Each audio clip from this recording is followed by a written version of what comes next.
gotten a little carried away over the last 2 months. I accidentally crafted the most maximalist costume I have ever made, and that really is saying something. The tricky part was, I started this costume with absolutely no plan. It kind of started small and then snowballed more and more and more because my magpie brain likes shiny things. Our story began when Bamboo Lab, the lovely sponsor for this project, contacted me and asked, "Hey, do you want a shiny new 3D printer to play around with and maybe make a cool costume?" And after I wiped the drool from my mouth and said, "Yes, I absolutely want a new cosplay toy," one of the only challenges Bamboo Lab proposed for this quest was for me to mostly use free 3D models available through their Maker World platform to help me create my original design. But if only there was an extremely prolific 3D subject matter I could rely on to make sure I had a large enough variety of on-theme models to choose from. Actually, that'll probably work. Okay, I am being a little cheeky with my theme here because come on, it's right there! But scrolling through the Maker World platform, there are probably hundreds of awesome community-made free models that were perfect for a dragon build. And since I've also been playing Baldur's Gate 3 for the first time like 2 years late, and I've been wanting to cosplay both Karlach and Lysel, and I can't really choose between the two, all these points of inspiration did lead me to sort of a plan. Of course, it's definitely lacking in specifics, which means the next logical step is to come up with a design sketch, which is something I fully intended to do, but kind of kept procrastinating on. Spoilers!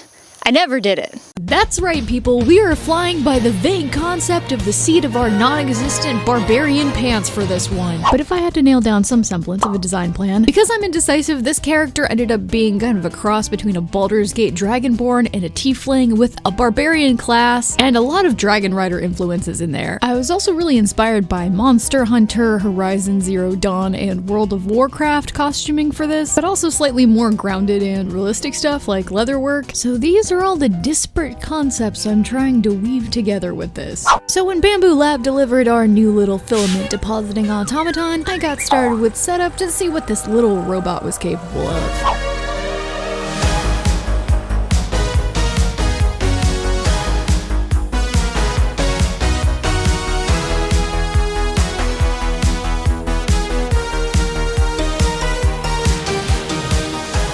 So I'm told that the robot that was bestowed to me is the P2S, not to be confused with the PS2, the new and improved successor to the P1S, which was a beloved model in the 3D printing community, and the P2S has a ton of design improvements while maintaining the original's best qualities. I think it's alive. I'm already getting endeared to it. Once my plastic extruding droid was all set up, I was greeted with all types of futuristic technology, like the newly upgraded 5-inch screen with a creamy intuitive UI that allows me to easily navigate through menus, check printer calibration, view files, and manage my AMS2 Pro, which is the mimic looking fella that sits on top of the P2S that you feed filament to. Just look at him chomp down on a fresh new roll. And this new AMS2 Pro is so hungry that he has enhanced feeding speed, even greater durability stats, and a smart filament drying function that improves print quality. That's right, this robot spins your filament, ensuring even drying throughout your roll, and that's how he gets his hydration. So with my printing mimic well fed, I hopped over to the Files tab so I could do a quick test print to make sure everything was running smoothly. And since the AMS2 Pro automatically reads my filament, knowing exactly what profiles to use, God, it knows. On my app, it knows exactly what color I have. How does it know?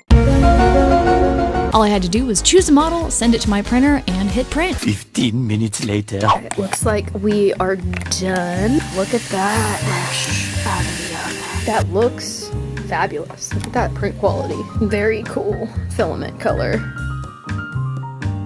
He is genuinely so adorable. Inspiration for our dragon. Alright, I am going to try something else a little bit more dragon relevant. So with the bones of our printing process all figured out, bones, it was time to start printing some Maker World models behind the scenes because this is gonna take a little while. Bro, the shedding is absolutely wild. Bro. And while I was waiting on those, I decided to get on with the base pieces first and worry about design specifics later. Not exactly the best way to do things, but I think improvisation is fun. Okay, so this is going to be kind of a difficult project, so I'm gonna start off with the easier, more approachable stuff that I've already done before, which means this evening I'm gonna start making some armor. So patterns wise, I'm mostly going to reuse and modify things that I've used in the past. Also, sorry if you can hear a lot of mechanical whirring. I have a friend working in the background. So for pauldrons, I'm gonna be using this pattern again from Kamui Cosplay to build on top of it a little later. I'm probably going to quickly whip up a bracer pattern because I don't know exactly what I want from that yet. Breastplate corset area. I have this pre-made pattern that I've used several times already. I'm gonna use this as a base to pattern off of, and again, just kind of modify from there. I'm still trying to decide what I want from this visually because my mood board is a lot. So I'm gonna start mocking things up and then see what I like the best. So the corset first got cropped to give it more of that barbarian midriff silhouette. It also got a couple of layered plates on the front for depth and some spiky abstract booby cups to give it more of a dangerous shape. At this point, I mocked up some similarly dangerous looking hip armor and this spiky layered bracer and gauntlet. So materials wise, I'm gonna do things a couple of different ways. So for the pieces with slightly more complex shapes like the breastplate corset thing and the pauldrons, I'm gonna stick to my usual tried and true method of Worbla and poster board. For the corset, since it's gonna be close to my skin and probably absorbing a lot of moisture, I am going to back that in foam. But for everything else that has a little bit more of a simplified shape, I am actually going to use leather. And the reason I'm not going to use leather on the corset and pauldrons is I'm not that confident in my leather stitch work yet. I do want to get to the point where I can sew leather, but that day has not come yet. So I'm going to try to make as much as I can out of leather and the skills that I'm confident in, and I'm sticking to the usual for everything else. I also didn't want to hot glue a bunch of 3D prints to a leather base. That feels wasteful. So we're sticking with plastic for the plastic bits.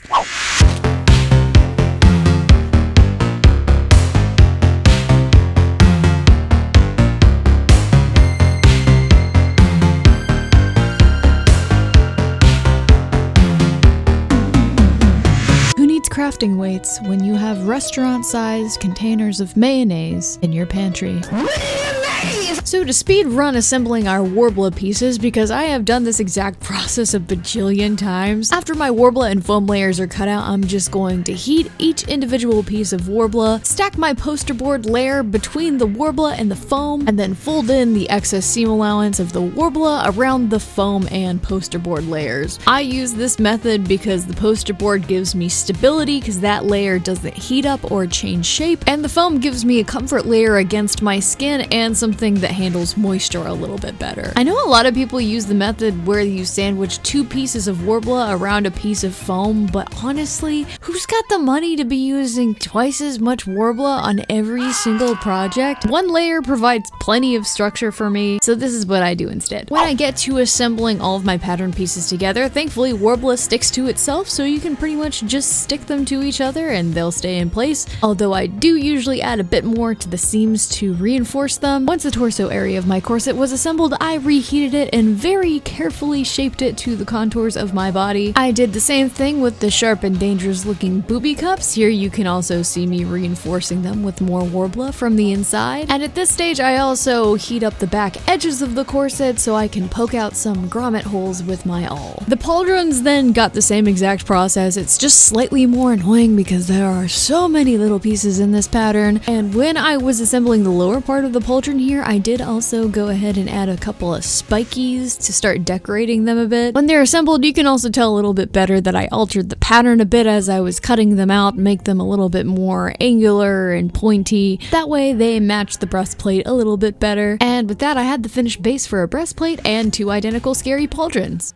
So while I was working on the base armor, I figured I would get a head start on the leather too, especially since this is maybe my 3rd or 4th leather project ever, and leatherworking has a lot more finishing steps in my opinion, and I'm not that fast at any of them yet. So I used a couple of different leather weights for this, most of which I already had on hand in my stash, and cutting out leather is my absolute least favorite part of the process, mostly because I haven't invested in better leather cutting tools yet, and along the way I decided to make my job even harder by mocking up some neck metallic armor too, because I remembered I kind of need something for my pauldrons to attach to. I ended up with this crazy design that's going to attach with a bunch of grommets and lacing. Definitely not stealing Carlax's aesthetic or anything. Once everything was cut, I started beveling the edges and burnishing, but then I kind of thought, would a barbarian care?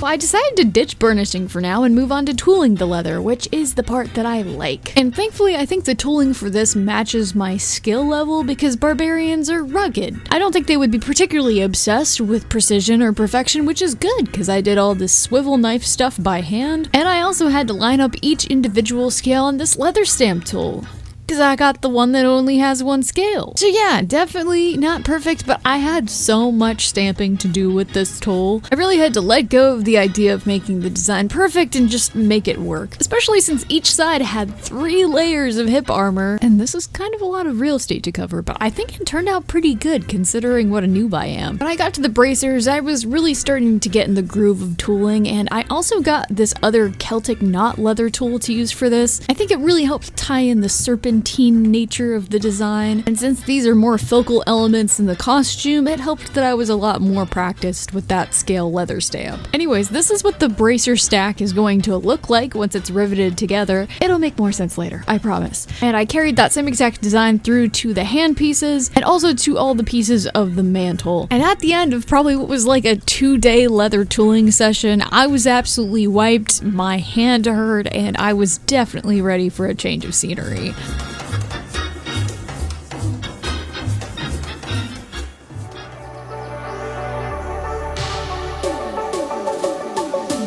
So while I was busy crafting the base pieces for my armor, my new little companion was busy printing a bunch of pieces for me to use as armor decoration and supplemental details for my design.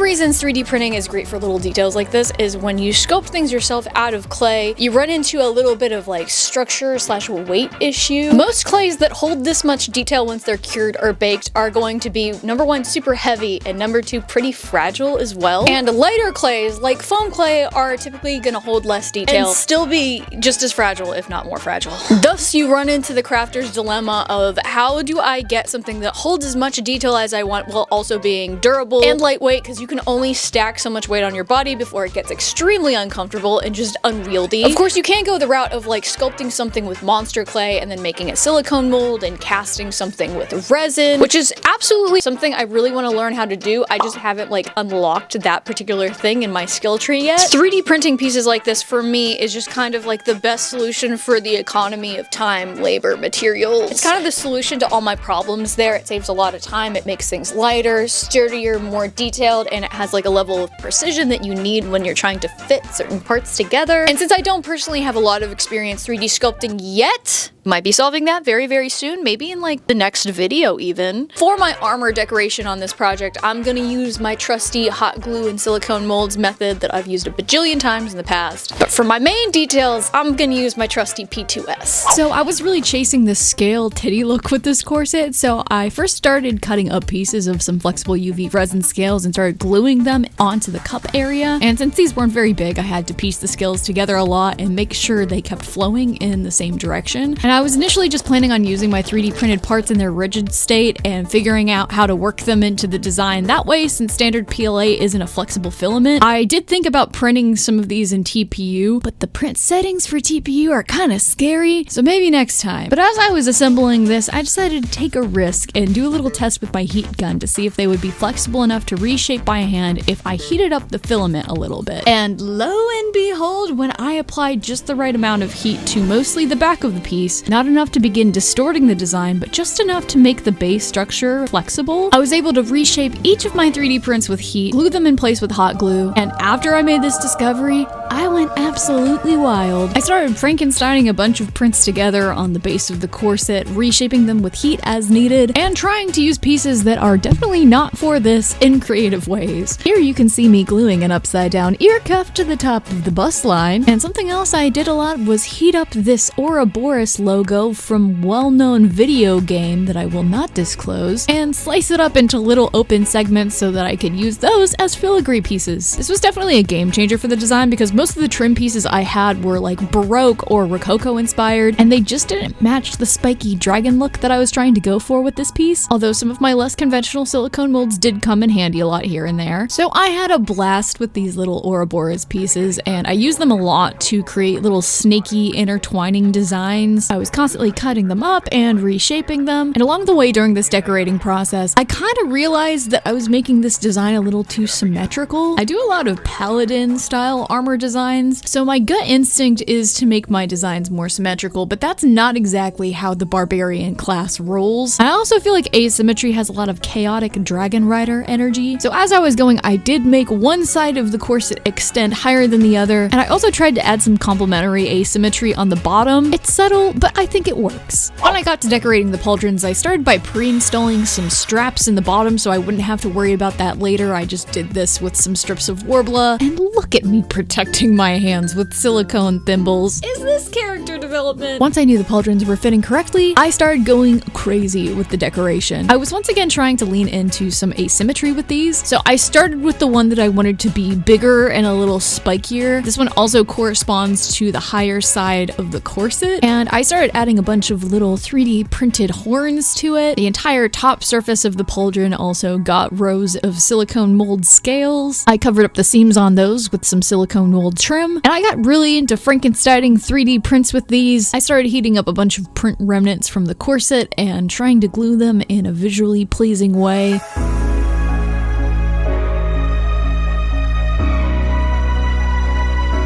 I added my cool little dragon from earlier, so he looks like he's perched on top of the pauldron. And on the other pauldron, I tried to mirror the design in some ways to make them somewhat symmetrical, but basically just make it visually smaller. This one got shorter Worbla horns, fewer snaky designs along the side, and also a smaller dragon, so it takes up a little bit less visual space. And after adding even more Worbla horns cascading around the front and sides of my pauldrons, the decorating was done, and I think it's safe to say that I love my P2S. I have used it for basically all my projects since I received it. I'm working on another one now for my next video. And the P2S has made it super easy for me to print parts for that project while I'm working on other things or out of the house because it has a high frame rate camera and LED lighting inside of it. Here is me discovering in real time that this has a camera because I didn't know that until I received it. I feel stupid. I didn't know this had a camera. It has a camera. Wait, okay, so this is the camera, and there's the door opening, and there's my hand going in. Oh wow. It's pretty good at keeping up. Wow, that's awesome. Honestly, this camera and the time-lapse recording function have come in handy so many times because sometimes I'll be out of the house for long prints, but I can rest easy knowing that those prints aren't messing up because I can monitor it remotely and I get notifications if any issues come up so I don't lose time. And a more sophisticated machine did scare me at first, but that is no longer the case because I've printed for 433 hours since receiving my P2S. I am no longer intimidated. Even maintenance tasks like switching out the nozzle, which at first you're like,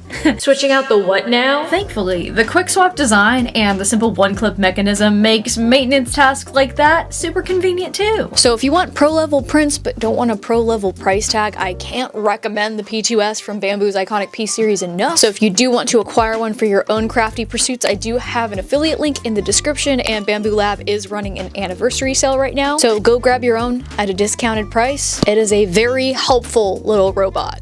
So I think I'm ready to begin priming and painting all this now, but first I have to mask off all of these 3D printed bits. I do want to keep this as a base to paint on top of and kind of dry brush. So yeah, this is probably gonna take a while.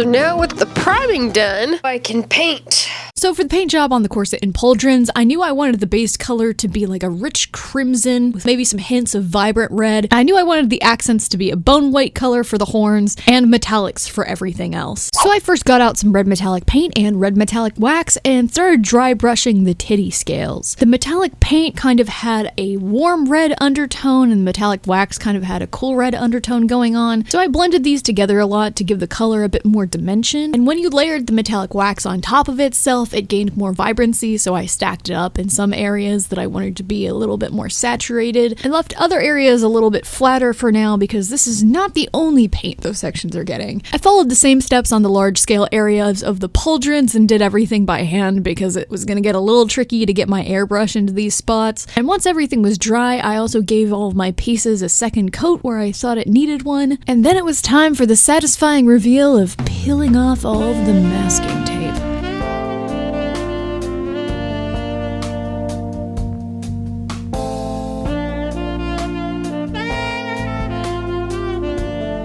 Very sensual activity. The masking tape was off, the pieces were looking so dangerous and cool. With all my pointy bits unmasked, I started going in with a few washes of a bone white color, just kind of building up tones, trying to make them look like bones or teeth or claws, something along those lines. And when I got to the metallic bits, I really couldn't decide between a gold or silver metallic color scheme. I really love the richness of a gold and red combination, but I love the contrast of a silver and red. Thankfully, I'm a maximalist that kind of likes the aesthetic of mixed metals, so I thought, why not both? Since there were so many fine details and nooks and crannies going on here, I also decided to use metallic Sharpies to do all of these bits, which gave me an extra amount of control over where I wanted to have kind of a gold patina versus silver. So I first did a gold pass on pretty much all the metallic bits and then went in with a silver on top of that to bring out the details even more, especially focusing the silver on raised edges and focal points. And I've gotta say, I really love the dimension that this gave the piece. It looks extra old and weathered, possibly something a barbarian stole from a dragon rider on the battlefield. So since I was pleased with the paint job on the corset, I followed the exact same steps to paint up the details on both of the Pauldrons, which added so much depth and detail. I'm really pleased with how this came out. But as a last step, I thought the red needed a little bit more vibrance, and I am back to markers for my painting strategy on this, so I just took some acrylic paint markers, started adding a little bit more vibrance to a couple of areas. This also helped to even out the paint job because the red metallics and silver metallics were a lot all at once. And once you see the paint job in the daylight, I think it really starts to come together. I was really going for like cool armor that you pick up in a video game with these pieces, like just a little hidden gem you can acquire if you do a certain quest a certain way. And I think I was really able to pull it off. I love how these came out. So this needs a teeny tiny bit more paint work, like maybe a little bit more airbrushing, but the real last step is to cover it in UV resin to really seal everything and make sure that all the bits stay on. I decided around this point that this wasn't just going to be a fire-themed character, but a magma-themed character. So to go along with that molten lava look, I wanted some of the finishes on the armor and the horns, any hard details like that, to almost look like they were made from glass. So UV resin was the perfect finishing solution for this. This would also really help protect the paint job and prevent any of those little details from getting snagged and peeling off the corset.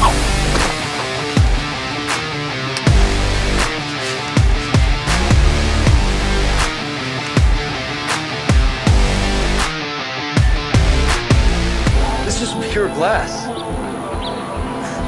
You're a goddamn artist. This is art.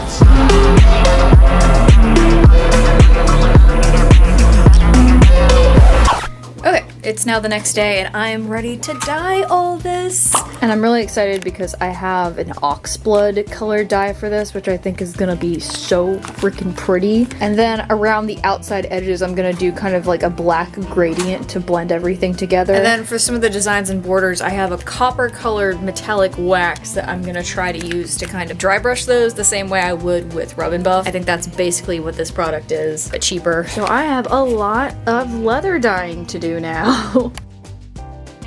So I donned my Breaking Bad gloves and poured my Spirit Halloween fluid into this metal tray. And I like to wet dye leather because I think it gives me a little bit more control over how much dye I'm putting on the surface and more control over things like gradients, which was my goal for these pieces. So first I just do a light pass, making sure that every part of the piece has some amount of red dye on it. Then I'll go around the outside border of the piece, building up the layers of dye, making it a little bit more saturated. And I'll also dye all of the edges of the piece with a wool dauber. I repeated the same steps for the first pass on all of the leather pieces, and then I went in for a second pass on all of the pieces with a mix of a black and red dye to get like a really deep dark crimson, and I applied this on all of the borders of the pieces, especially focusing on making the area with the design darker so that dry brushing brings out the details a little bit more later. And after I let those pieces dry for a little bit, I was on to dry brushing those little details. I very carefully started applying a super thin layer of this copper wax to all of my tooled designs. It was definitely pretty tricky to avoid painting the entire border copper since I'm still a noob at tooling, and these tooled designs don't exactly have the most depth, but I just tried my best to be super careful and patient while I was doing this, neither of which are strengths of mine, but I think it was worth it to chase that aesthetic.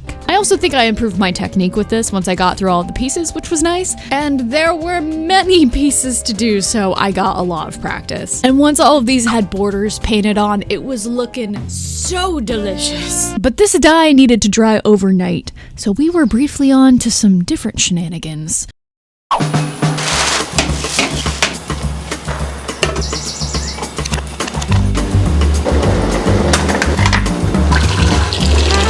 Hello, and welcome to Dye Day. Scary name, I know, but hopefully not as intimidating as it sounds. So when it comes to the garments for this costume, I feel like I have found a pretty good haul. I really didn't feel like sewing a whole lot in this video, so I have resulted to the thrift store for most everything. So, shorts. I feel so lucky about these. I have thrifted pretty much the perfect barbarian short. They even have these like little flaps on them that just, I feel like, add that little extra bit of detail. Barbarian boots. I didn't want to buy something new that I wouldn't use for this, but I did need some new hiking boots, and I think these should double nicely as boots for a barbarian costume. They're nice and bulky and kind of chunky. They're gonna be good for walking around in dust at Ren Fair. I do want this to be kind of like a knee-height barbarian boot situation, so I've opted for boot covers once again. I'm gonna try to make some out of a pair of pants. I found these babies at the thrift store. Crazy pants. Lacing and grommets all the way down the sides of them. Honestly, in a different universe, if I had a different sense of style, I might be into these, but I'm not really a pants person. I live in the South. We're not a pants state. I do like the details on these, so what I think I'm gonna do, I'm gonna dye these first, and then I'll decide how to cut them.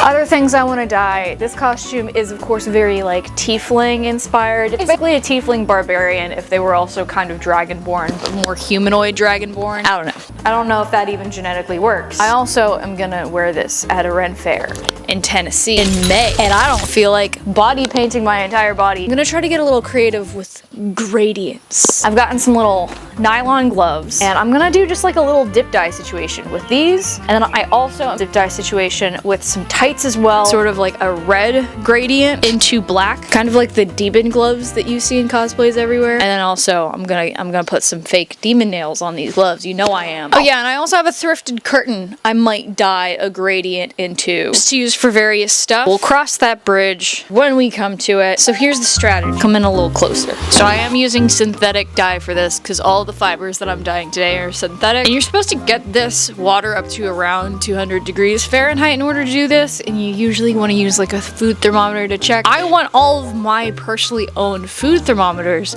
to remain food safe, so I'm just not going to use one today. I'm just going to heat this up as much as it can heat up. I'm also using a hot plate because I have red dye today and white countertops. I'm not doing this in my kitchen. I'm going to do lightest colors to darkest colors on this. So I am basically going to use this entire bottle of red dye. Glug, glug, glug, glug. Might save a little bit for later just in case I need more. Ooh, delicious. So for more of a gradient dip dye, I believe the technique that I've seen other people use is to do your initial dunk. Then the more dyed you want it, you leave it in the bath for a longer period of time. Just gonna leave that kind of draping in the water. The same for this one. Leave those draping on the side. Two bros chilling in the hot tub. Same thing for my big boys. If it's a tiny bit splotchy, I think that's okay, because I am trying to make this like dragony. Also, important to note, you are supposed to wet these prior to dunking them in dye. I forgot to do that. This is one of the reasons why they're a little splotchier than they probably should be. I'm just gonna retroactively wet this part. Don't be like me. Don't forget to read your instructions. I am just gonna go ahead and take these out of the dye bath, let them cool down in this vat of water, because I have a couple more dunks of gradient I want to do anyways. So next I'm going to give my pants a dunk in just the red before I start mixing in some other dyes. These pants are so heavy. Also, my idea to do this with a paintbrush might be backfiring a tiny bit. I don't have any tongs that I want to get dye on. 1 hour later. So now we are going to add a little bit of brown, a little bit of black to the dye bath, start the darker gradient. I did the next portion of gradient the exact same way as before, I just didn't dunk them as deeply or for as long. The pants, however, did partially soak in this for about half an hour because the fiber content had a little bit more cotton than I thought it did. I wasn't even sure if this synthetic dye was gonna work on these pants, but it actually took pretty well. We are now on the darkest dunk. Final dunk pass was the shortest because the dye was super saturated at this point, so I basically just dipped everything for like 5 or 10 minutes. So after that, I took everything off the heat, washed them, and put them outside to dry for the rest of the day. At least you're good at varying. In case you were wondering the fate of that curtain, I decided to cut it up and use some of those as skirt pieces to go underneath the leather armor. And since this is a dragon character that uses magma abilities, I wanted to weather these pieces a little bit. And if there's one thing I've learned in all my years of cosplaying, if you want something to look like it was burned by fire, the best thing to do is just use some fire. Uh-oh, I have a grill lighter. So I did a few passes on all the edges of these pieces with my grill lighter, but unfortunately it was pretty windy that day, so it was a little difficult to get a sustained flame going. So I switched to my reliable plan B, which is just taking a wood burning tool and burning a bunch of holes into the fabric. And this creates an awesome effect, especially for a fabric like this that has a lot of plastic content. And before literally burning them up, I also weathered them a bit more with some black and brown spray paint. So with all my base garments out of the way, this is how my gradient arm and leg socks came out. It was time to meander back over to my leather pieces to begin the long assembly process. And the first step was to seal and weatherproof all of the pieces, and I first went in with this satin finish, but I ended up going in later with a gloss finish because I thought that would match the corset and pauldrons a little better. And next I grabbed some claw beads, punched a couple of sewing holes with my awl, and started stitching them onto the hand pieces. I was very inspired by this armor set in particular, so I was trying to do something kind of similar with my armor pieces. So once I had those sewn onto both hands and the ends of the threads were secured in place with some hot glue, I started riveting these plates into place on the hand pieces, and after adding some straps, my vision was successfully coming together. So I grabbed all the bracer pieces, sewing some claws onto those to give them a similar design. And while I was worried about decoration for the leather armor, I took some leftover 3D prints from the corset and pauldrons, added a silver base coat, and then started aging them and detailing them with a couple of different washes of black paint. I also added a bit of gold dimension with some rub and buff, and after completing the long and tedious process of adding grommets and grommet holes to all of the mantle pieces, which was not helped by the fact that despite keeping the pattern, organizing it several times, marking things, I still temporarily forgot the order that these are supposed to go in. I got a little crafty with the assembly on this one, and I took one of those silver Ouroboros rings I had painted earlier and started crocheting a few lines of leather thread around it so I could use it as a buckle for my mantle piece. So once I added a buckle to the other side of that to make it adjustable and some fastenings to the neck so I could take it on and off, it looks like this. So since those pieces had helped to establish the aesthetic, I then went full on riveting pieces together and adding fastenings. I got real creative with the assembly of the bracers especially, which I really loved the look of. Especially when you add the bracers and the gauntlet pieces together, it's just such beautiful high fantasy nonsense. And speaking of fantasy nonsense, I had riveted this swirly loop thing thing to the hip armor, and I wanted to hang something creative off of it. So I crocheted a little Viking medallion thing to both sides of the hooks at the end, and crocheted a claw to the bottom of that as well. I repeated this for both sides, and then glued some dragon sigils to the center of the hip armor as well. I think the extra details just help tie these pieces into the upper body a bit more. The gauntlets got this same little dragon sigil, and the center of the skirt got the same curly doodads and claws as well. Speaking of curly doodads, the back of the skirt was looking a little plain, so I just took some Sharpies and freehanded a little vaguely barbaric, vaguely Dragon Rider design on that. I also aged it with a wash of black paint so it didn't look as shiny. And then I finally attached the fabric pieces to the hip armor and added a bajillion little claws to the hip armor as well because it makes my magpie brain happy. So I think I managed to thrift pretty much the perfect belt for all this to go on. It's like one of those woven belts, but then it's got some twists in it. It just looks very dragon. Hold on. This is what the belt looks like on. So in theory, how this should all connect is I have lobster clasps on all of these. There's lots of tiny holes in this belt that would be good options to connect. So I should just be able to loop these lobster clasps into the little holes in the woven belt and attach everything on here this way. And since it's a lobster clasp, I should be able to take this on and off easily if I have to take the belt off for a variety of practical reasons. So this is how it looks with all the leather panels on, and I'm so happy with how this came out. This was a very improvised piece, not a lot of design foresight going in beforehand, but I think it came out awesome. There's still a couple of finishing touches to do with this because probably made this piece a tad bit too symmetrical for the barbarian aesthetic. With this build, I'm kind of having the make it first, then make it good philosophy, so I'm gonna add a few more things to this as I go on. This is how all the leather armor on its own was looking together, and I think it came out so sick. I'm also really proud of myself for making this armor comfortable and actually easy to get on and off for once, so bonus points for that. I also nearly forgot to add little claws to my dyed gloves, whoops. So at a random stage during the process, I donned my fake little silicone fingers, carefully slipped my glove over that, and patiently glued each of my little fake nails onto the glove, being very careful not to burn myself. While I was at it, I also added some little flexible acrylic scales for some extra detail, painted everything, and then also dry brushed it with a little silver and gold to match the rest of my armor. And I really love how the gloves came out for this. I think they really bring the tiefling dragon aesthetics together, and they're also just like fun to wear. I feel like I get 80% more sassy every time I have gloves on like this. So I started working on this at the end of April because the goal was to finish this in time for the Tennessee Ren Fair. Well, that only lasts till the end of May, and the last couple of weekends to go at all were coming up, so I kind of had to just make do with the pieces that I had done. But it was kind of a helpful exercise because I was able to try everything on, kind of give it a test run, see how comfortable things were. So even though it was annoying to not get this whole thing done in time for Ren Fair, I did appreciate a really trial by fire fit test. I definitely learned a lot of information about things I wanted to change or improve from that first trial run. So unfortunately, I got back from Ren Fair and I still was just not very pleased with the proportions of the hip armor on this so far. It was just giving very like this, and I wanted it to be giving more like this. Of course, not every barbarian has to look absolutely loaded in the upper and lower body. That's just kind of the aesthetic I was chasing for this costume, which meant that I was still not done crafting armor for this video. I got 99 problems, and the only solution I can come up for any of them is just to craft more armor about it. So this took me literally back to the drawing board so that I could craft a new, larger, stronger hip belt to help keep everything up a little bit better, and add in some leg armor because I thought the boot covers were a little plain. So I whipped up some patterns from scratch for both of those and once again went through the tedious leather cutting process.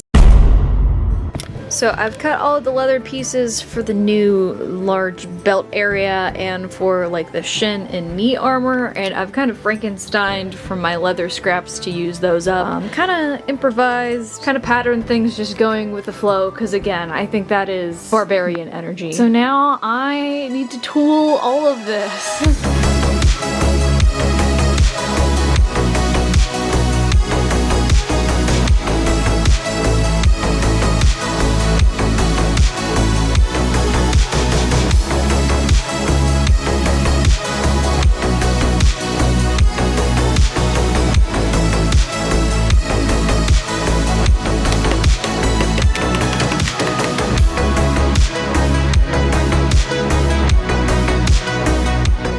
following the exact same tooling process that I used on the rest of the armor, I started dyeing these new pieces, and for these I wanted them to look a little bit different so they didn't distract from the upper body armor so much. So I once again started with a red base for everything, but I decided I wanted most of these armor pieces to be a deep crimson or black color to provide a little bit more contrast. On this set I also painted the tooling decoration the exact same copper color I used on the rest of the leather armor, which was such a nice contrast with the black color. I was really loving how this was looking. But for some additional pops of contrast, I decided to add a lot more silver accents on these armor pieces. So I added a Sharpie border to the inside of the design on pretty much all of them. A few of the inside designs were also supposed to just be solid silver, so I colored those in and added a little bit more metallic silver wax to those later on. And on some of these, even though I was trying not to make this armor set as loud, I did get a little carried away and I started doing a few little filigree doodles here and there because I wanted this to match the back of the hip armor. I also just had a lot of fun freehanding these. If you've watched the channel for any length of time, you'll know freehanding a design is one of my favorite niches. When I was done, this armor was looking more complicated than the red leather armor, but I just accepted it. I've learned I can't get away from my own maximalism, and I whipped out the gloss finish to start sealing everything. And it was at this point that I received a fun little second-degree burn on my dominant hand from spilling egg drop soup on it, trying to get out of the microwave because I was too excited about the egg drop soup and I was not being very careful. Also super ironic that I burned myself in the middle of working on the magma dragon fire character video. Even more ironic that I didn't burn myself on the heat tools that I was using in this project. No. I burned myself reheating the takeout soup, but I did not let a lightly damaged dominant hand stop me. I kept on sealing my armor, and I also managed to begin riveting everything together, and I had just as much fun assembling this armor as I did with the first set. Once again, I tried to be super creative with connecting things together, layering pieces, and adding decoration. I'm especially super pleased with how the new belt came out. I added a jump ring system to the inside of that so the hip armor could attach with the same lobster clasp system I was using before, and I think it looked way better this way, definitely way more intentional.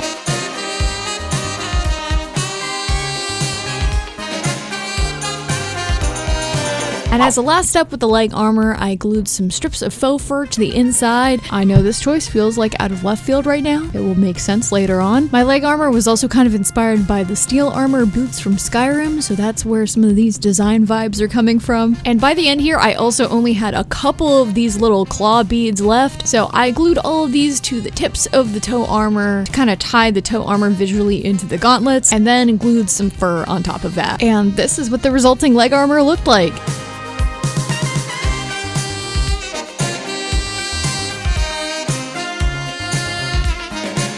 So with the last of the armor assembled, I got my shooting gear, lights, temporary weapons, and armor together, put on my makeup, drove to my location, and I was ready for the reveal.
Now hopefully I've got at least a few of you going, now hold on just a minute. That doesn't feel like the whole costume. And you would be quite correct. That's right, this is still only about 50% of the completed costume. I was going to put the entire build process for this project in one video, but it was just getting way too long, so I decided to kind of split them up. So if you want to see the rest of the process for this one, I'm going to upload the part 2 a week from today on the 19th. And even after that, I might have one more prop building video for you guys. It's coming along beautifully. It's gonna be good. It's where I've been all this time. Also, sorry if the reveal in this video was not as substantial as some of the reveals in my other videos. I was dealing with rain all week and a tight shooting schedule, but I promise the final reveal for the final costume is gonna be a lot more impressive. But thank you all so much for watching this part 1 video. Thank you for allowing me to take breaks from regular uploads in order to make something cool. Of course, subscribe if you want to see the follow-up videos in this series. And once again, thank you to Bamboo Lab for sponsoring this and sending me a printer. They really let me do whatever I wanted for this. They let me delay the upload for this like twice because I wanted to be even more extra about it. So they really helped to make this build possible. Thank you, Bamboo Lab. But as always, the biggest thank you for this project and every single one of my projects goes to my patrons and especially my executive producers. And if you want to catch the behind the scenes on super long projects like this between uploads, you can sign up for my Patreon for as low as $1 a month. Thank you, patrons. Until next week. ABW makes a Wendu, Agent Sketchy, Eileen, All for Nightingale, Bandolph the Yellow, Bean the Bread, Radetta, Breeza, Cardia X, Cloud Max, Cyrus Orion, Daphnet, Dirt, Dodo, Donna Shipley, Doomsday Outlaw, Eloquent Silence, Ermler Jean, Fiasco, Freedom Loves Fashion, Ghastly, Gravity Drop, Heebie Jeebies, I Draw Wow, I Hang Out with Cats at Parties, I'm not saying that name on the internet, Jeannie Cropsma, Christina Kimtia Art, Lainey the Squid, Juliana, Lovisa, Mushroom Sita, Nilo Nom, PNG Not Found, Puddinghead, Re-Odie, Scribble, Sharky Types, Slappy Rad, Speak of the Dot Devil, Stabby Horse, Sweet Winter Garden, Silver, Theamaya, This Is Exhausting, Chirotu, and Velly Smelly. Good boy. Yeah. You're so meowy today. Hi. Wait, hold on. My son is chasing something. This is like a nature documentary. Oh my god. What's he after? There he goes. This week on Orange and Jobless, our hero is stalking something that may or may not exist.